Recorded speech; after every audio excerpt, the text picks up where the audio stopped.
Welcome to Inside Voices, the well-read magazine, Between the Pages podcast. I'm Robert Gwaltney, joined today with my co-host, the amazing and talented Jeffrey Lofton, and we're both excited to enter into conversation with Gwydion Suilebhan.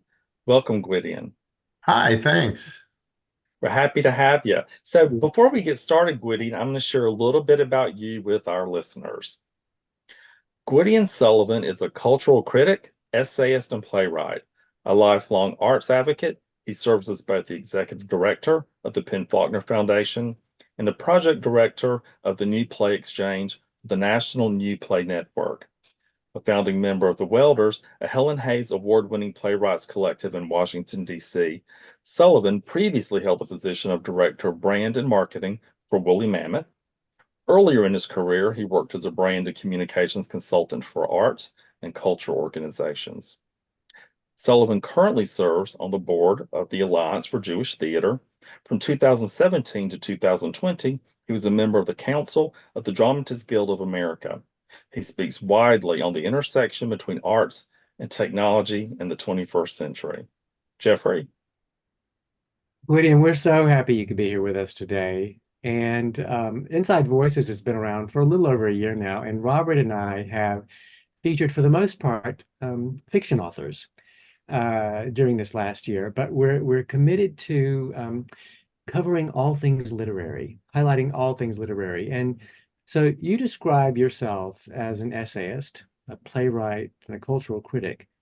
Tell us why you identify as each of these. It's a little tricky because in truth, I'm just a writer. I've always been a writer. I've been a writer since I was 12. I had my first gig as a writer when I was 16, writing for public access television in my hometown. I wrote and worked my way through college as a journalist. I have my master's degree in poetry. I just care about words, and I've given myself the license to explore one genre after another throughout my career. But in the last 20 years or so, I've been primarily known publicly as a playwright, although I've also done a little bit of film and television work, mostly playwriting. At the same time, for the last 3 years, I've been writing cultural criticism with a co-author, and so if you see me sharing my work in social media, you'll see articles on Salon and Moment Magazine and USA Today, usually about the larger subject my co-author and I write about, which is Jewish American comedy. So I'm just a writer. I try to be a writer's writer, and I pick out a few different genres to label myself with, depending on where I'm having a conversation at that moment. When would you say that you first knew that you wanted to be a writer, Gwydion? When I was 12, my father had an old electric typewriter that he didn't need anymore, and I had to have it. And I sat down in my basement with that typewriter. I had a basement bedroom. And while my friends were out and about doing whatever, I was up late into the night typing poems and short stories and writing skits for my friends to act out for me so I could see them and laugh and have so much fun. So I think I always knew that I loved writing. I was, I was the kid who would write poems for extra credit in ninth grade English class. But it wasn't until I was in college, I went off to Northwestern University to study astrophysics because I was sort of fulfilling a little bit of my family expectations at that time. And I got ahead of my class requirements and decided to take a trimester. Northwestern's on the trimester system, and just take writing classes for fun. I never went back. It was at that, it was then I realized it was all I thought about, all I wanted to do, all I did. I was literally, my job was to write about amateur sports for a monthly news magazine in Chicago. I realized all I wanted to do was write. And I gave over to it. I just made the shift there. I knew I was always gonna write, but it was then that I realized this was gonna be my lifelong work.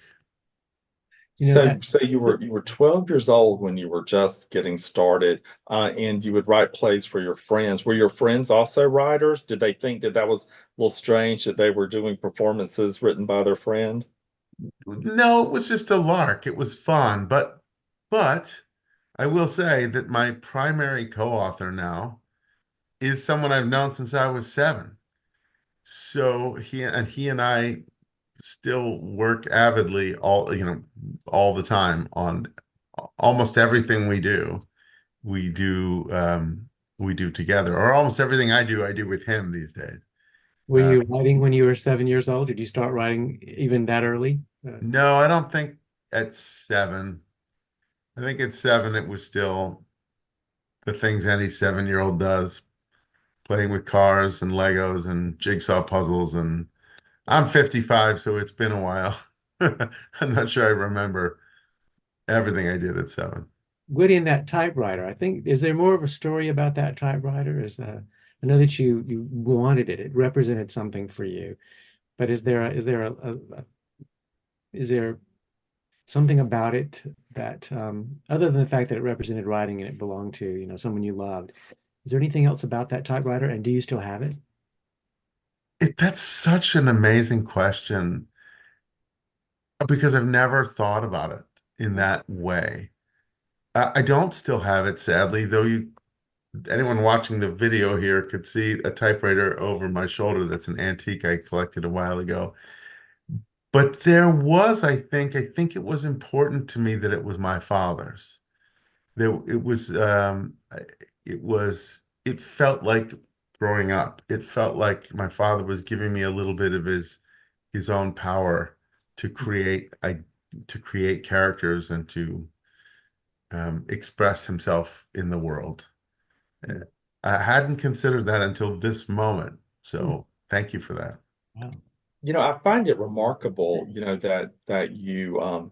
that you have a lifelong friendship, with this individual that you write with currently. How would you say the quality of that relationship has impacted your work? Being able to have an enduring relationship all these years. Well, I love Steve with all my heart. I love him with everything I have. Steve is he's a miraculous human. He's a PhD in philosophy. He's a professor at Gettysburg College of Philosophy. He writes about Einstein. He writes about the Grateful Dead. He writes about the philosophy of comedy. And he's well known in his field, especially for his work on Einstein. But more than that, he's a mensch. He's a good soul. He officiated my wedding to my wife.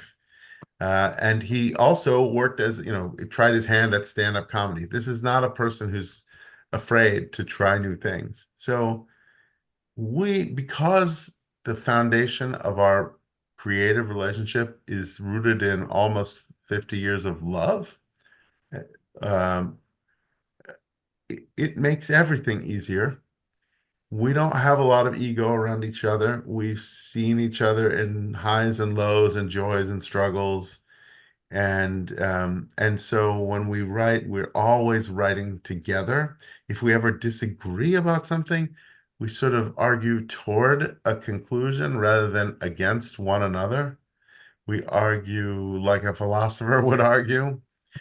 Um, and when we write, we both have complementary strengths.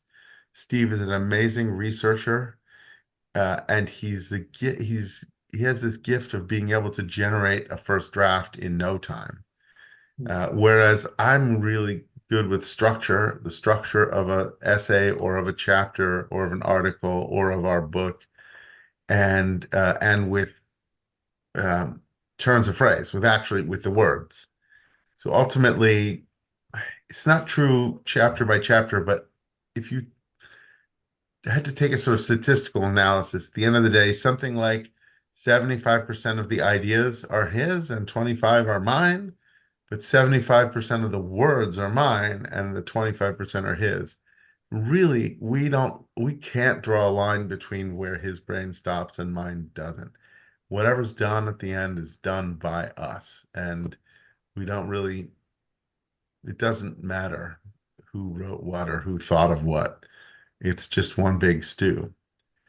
How Um, long did it, I'm sorry, go ahead. no, I was going to say, I wish every writer had at least one project that they get to work on with someone they loved the way Steve and I love each other, because you feel less alone. There's the kind of loneliness to being a writer when you're always at your desk and there's no one with you. And sometimes that's intentional, right? You want that privacy to be alone with your private thoughts. And sometimes it's just a drag. But I've got Steve in my brain with me all the time, cracking jokes and telling me, you got to think about this or you got to think about that. And he has the same. We meet once a week every Saturday morning. We have a tremendous laugh for an hour or two. We give ourselves assignments for the week and then we go off and do them and text each other. I just finished this paragraph. Can you look at it? Or I need a fact about so and so. Can you find it? Anyway, it's a great blessing, and I wish everyone had the same. That's what I was interested in to know a little bit about the process, which you just told us. But um, I'm really interested to know how you fell into this relationship with your friend. I mean, you've known him since you were 7. You've been Yeah. writing for a number, not all those years, but many of those years. How did you find that each of you were writers and could work together and to find this rhythm that so many writers would love, like you said, they would love this opportunity to have a partner in their work. How did you find it? This is also great. Steve and I used to play racquetball together. We both were at Johns Hopkins in graduate school at the same time in different programs, and we had access to the racquetball courts. And we found we would get together to play. We were less interested in winning than in improvising while we were playing. Every new score we would name it. The 1-2, if you're serving, put your score first, and you have to announce the score before you serve, and we would say 1-2. Eventually, that became the Quaker Oats score. Why? Because 1-2, buckle my shoe. And Quaker Oats, Quakers wear shoes with buckles. So we named every possible score, and so instead of saying 1-2, we would say Quaker Oats score, or 7-11 was the convenience score, 11-7 was the inconvenience score. So we had this banter, this ability to create back and forth. And that's old. That itself was 30 years, more than 30 years ago, that we found that kind of rhythm together. This specific project, Steve called me early in the pandemic and he said, I need your help. I'm working on a new book proposal. It's for a trade book, and I've only written academic books. He's published 5 or 6 or 7 of them. I want you to read this proposal because it's about the stuff we've always talked about our whole lives, and give me your thoughts. I was more than happy to do that. And I read it. We spent 2 hours on the phone having so much fun, just going back and forth. And what if this and what if that? And at the end of it, I said, Steve, this was so much fun. I would love to write a book with you one day. He had long ago proposed a kind of fun project about taking every Shakespeare play and rewriting it as a set of limericks. And we were going to do that one day. And I said, not that, but something weighty, something more serious, something we could really sink our teeth into. He's like, you're right. That would be fun because this has been great. We really work well together. So, we hung up. And like 3 days later, he called me and said, I found it. I found the project we need to work on together. I was like, oh, what? He said, the one we just talked about. And it took him a while to convince me because this was his book idea. It was his project. He he had been dreaming of it for a while. And I didn't want to, it's like when you get married, you don't want to move into one spouse's house. Sometimes you want to get a house together. And I said that to him, and he said, but you don't understand. We just re-architected the house together for 2 hours. You look at how much you changed. It's your house as much as mine now. And I said, I need a week to think about it. And I did. But then I realized he'd already had me with the first phone call. He probably had me with the Quaker Oats score 30 years earlier. So we just leapt in. And since then, we've not only been working on the book, we write for a lot of different venues, and we have such a great time. Can you tell us more about the book, about more details, where you Yeah, are? the book is in progress. It's about half written, although, with a nonfiction book, you're told not to write the whole thing before you sell it. Uh, excuse me. We have an agent who is representing the book, and we are putting some finishing touches on a new draft of the proposal that slightly shifts the focus of the book, and then that's going to go back out to market. It is a history of Jewish American comedy from Rube Goldberg at the early part of the 20th century through to the present day. And really, it's a look at how, if you look at the history of Jewish American comedy, you can actually find the history of Jewish American life over the last 100+ years, over the last century or so. For example, people often dismiss the Three Stooges as just minor slapstick comedy with the and the poking and but the truth is, if you look at their work, they're always playing laborers. If you watch their shorts, they're house painters and movers and carpenters and wallpaper hangers. And the people there that are getting, their lives wrecked by them are the upper crust, people wearing monocles and top hats and gowns. That's because they grew up in abject poverty as working class people, just blocks from complete affluence in Manhattan.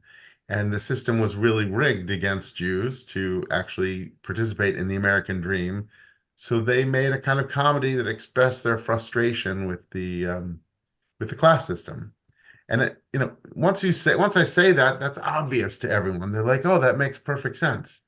But it's right in front of our faces. We don't really see it. So we're trying to call some of those things out. And while we have a lot of fun talking about how Mo became a stooge, we're also saying, hey, look at this.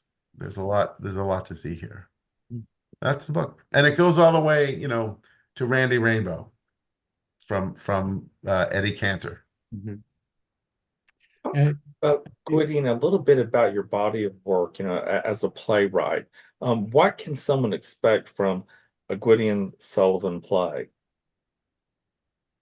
Wow. That it would be unlike the one you saw before it.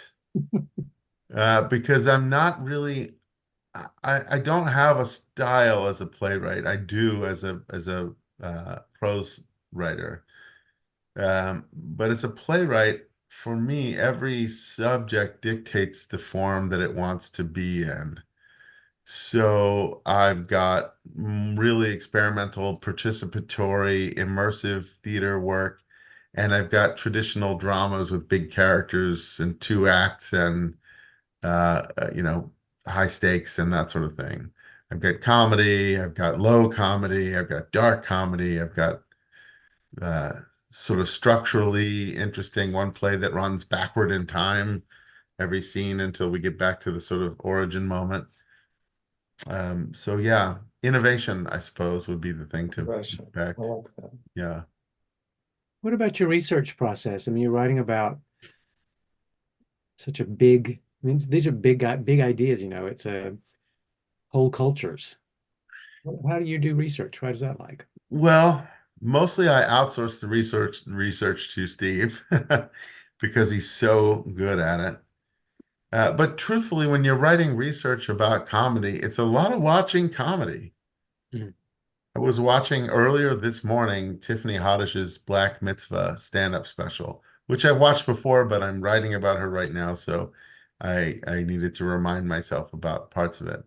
So that's not hard work, right? It's not hard at all.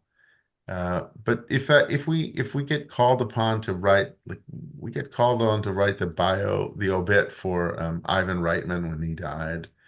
And I just sort of, Steve and I get the assignment and he goes off and researches and he's like a Hoover vacuum that only retains the things he needs. Hmm. And he can do the research and write a 1,200 word first draft in 6 hours.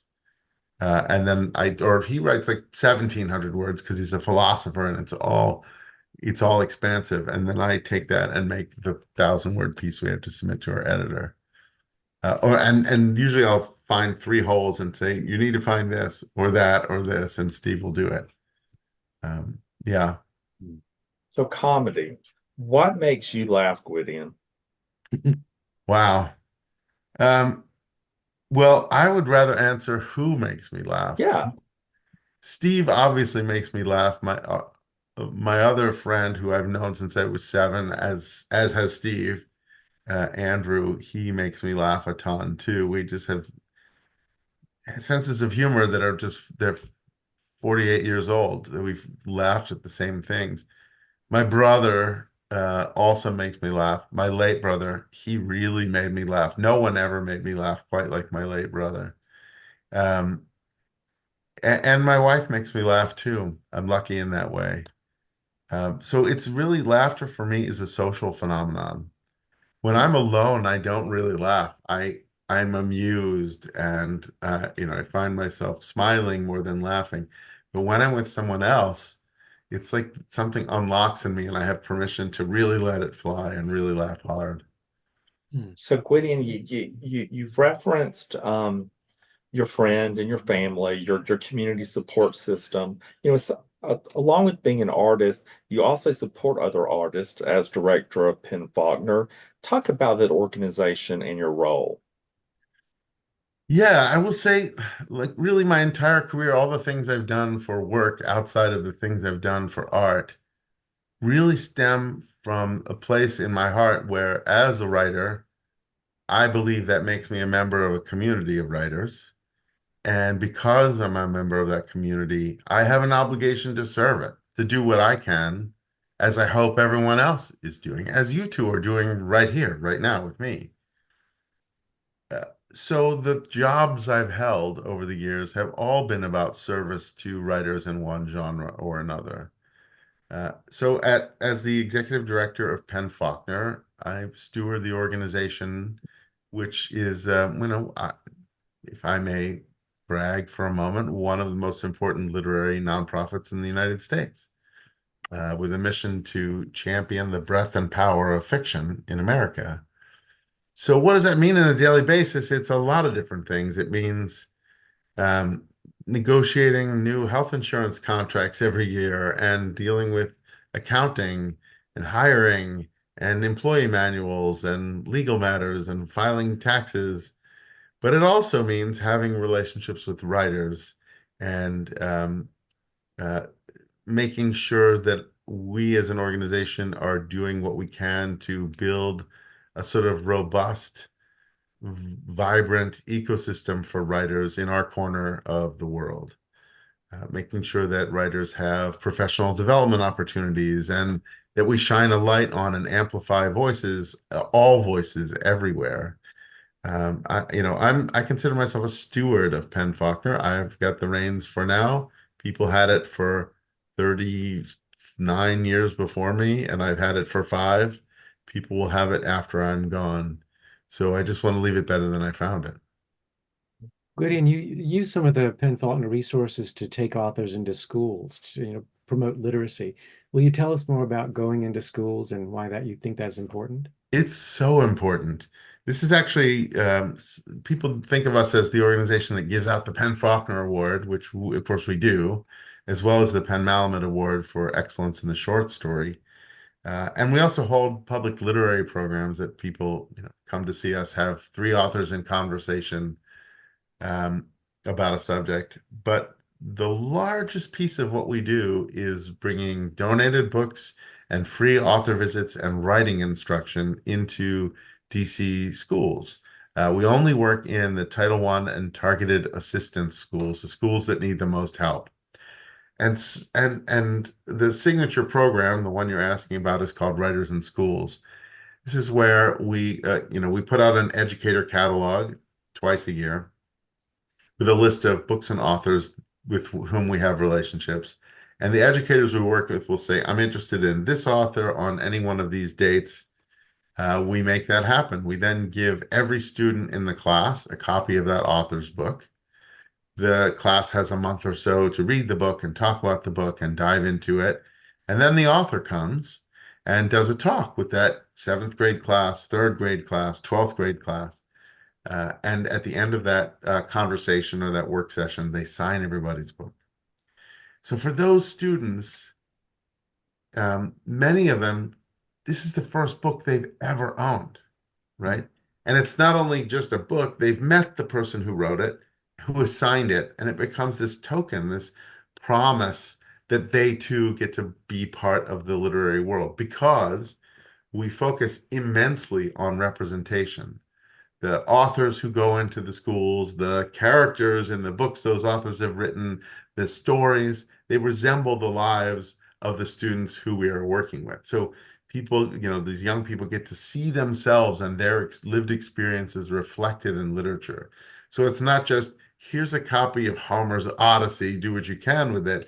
It's, here's a copy of a book that's going to mean something to you, that you're going to discover more about yourself and about the wider world in, so that it resonates with you and so that you carry it forward forever from this moment.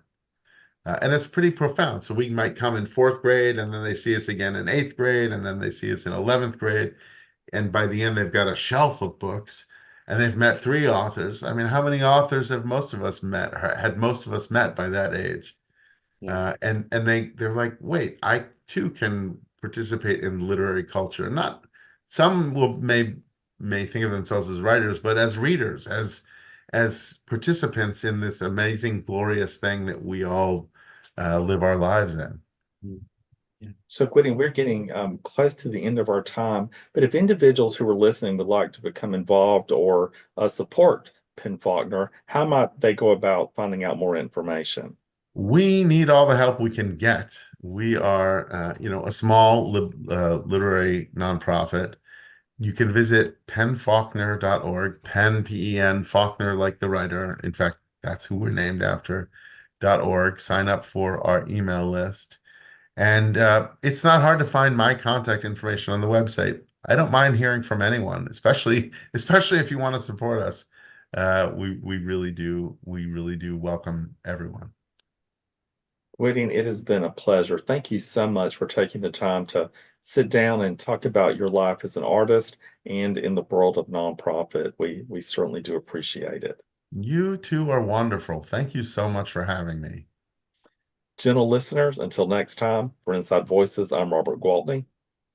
And I'm Jeffrey Dale Lofton. And remember, to be creative is to be courageous. Thanks for joining us.